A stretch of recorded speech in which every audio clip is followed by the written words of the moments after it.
Semua pun dah selesai. Okey. Sebelum kita balik, dah nak balik dah. Dah petang dah.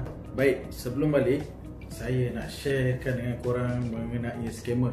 Selepas saya sharekan video-video saya sebelum ni mengenai scammer, saya mendapat banyak feedback daripada masyarakat, kawan-kawan, netizen yang mengajar dan mencadang kepada saya untuk kita memerangi scammer. Baik, untuk makluman korang semua, scammer ini mereka memerlukan satu benda untuk menjalankan aktiviti mereka atau kegiatan mereka. Apa yang penting bagi mereka ialah akaun. Tanpa akaun, scammer ini tidak boleh menjalankan aktiviti mereka. Daripada mana akaun ini datang? Akaun siapakah yang digunakan oleh scammer ini untuk menerima wang? Okey, saya nak share pada korang.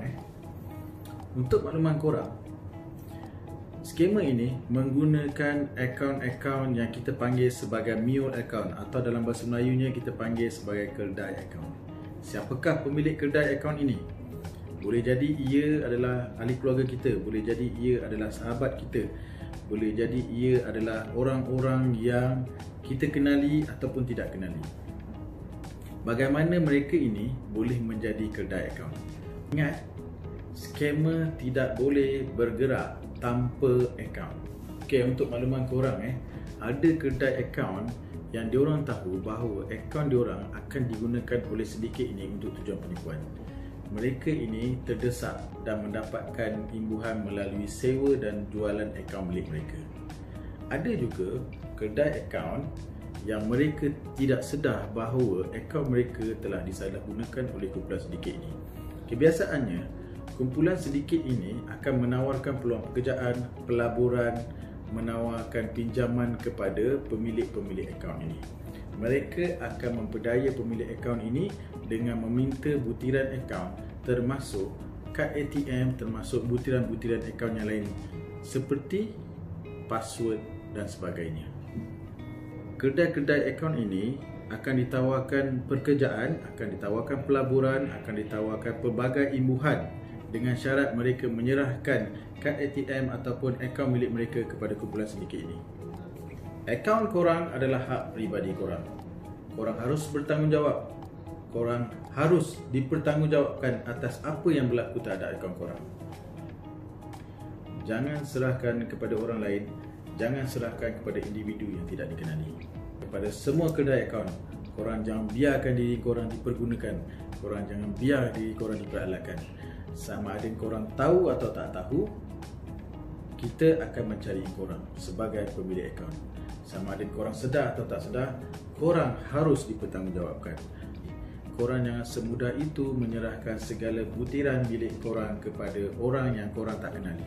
Ingat, akaun korang adalah hak peribadi korang.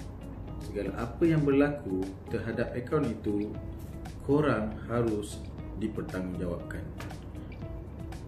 Tidak semudah itu korang hanya duduk rehat tetapi korang boleh dapat komisen. Korang boleh fikir benda ni. Korang boleh fikir ada something wrong di sini. So, kepada semua pemilik akaun, kepada semua kedai akaun, korang berhati-hati. Korang yang akan kami cari, korang yang akan menjawab segala persoalan.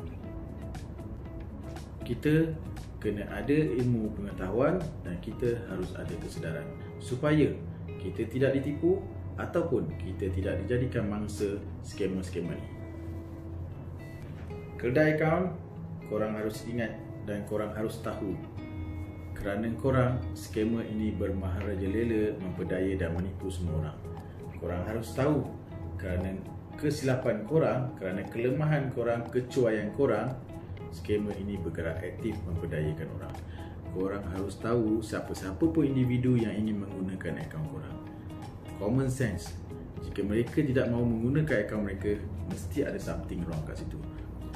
Korang jangan terlalu seronok dan terlalu gembira menerima komisen daripada akaun ni, kerana kami akan datang mencari korang. Ada orang tanya, apakah tindakan yang boleh diambil terhadap pemilik akaun atau keldai akaun ini? Korang boleh lihat di berita online ini.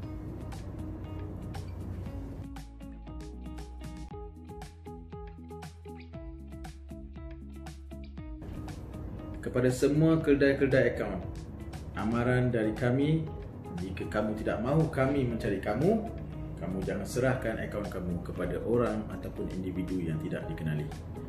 Korang ingat, akaun korang adalah hak korang.